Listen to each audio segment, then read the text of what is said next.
New legislation to try and keep us safe while online will be introduced to Parliament today after a number of updates to that proposed legislation over the last few weeks and months. Angus Crawford, our correspondent who's been covering online safety for the BBC, is on the line. And Angus, this is new legislation which will put greater responsibility on the tech firms themselves and the social media platforms.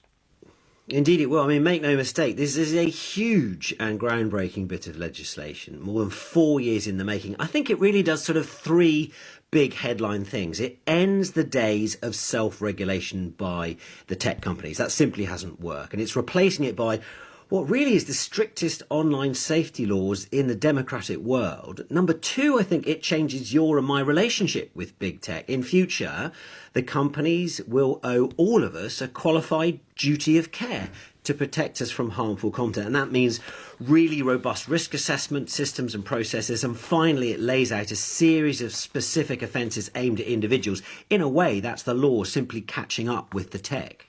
But are there some difficult areas here when it comes to things like free speech? There will be some content which is legal but could be deemed harmful. Who's going to be the referee in that?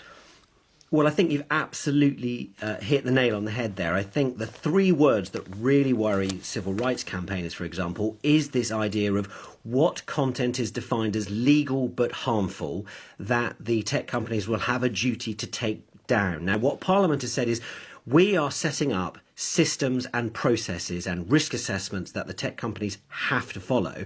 In secondary legislation, that legal but harmful material definition will have to be decided, and that will be a key battleground, I think. But what's also really interesting is who the regulator is. That's going to become Ofcom. Ofcom, which does essentially broadcast at the moment, will get power over regulation of big tech. And the two biggest really eye-catching powers are its powers of criminal sanction. So if they find that there is compliance with elements of this bill, then some of the platforms risk multi-million-pound fines.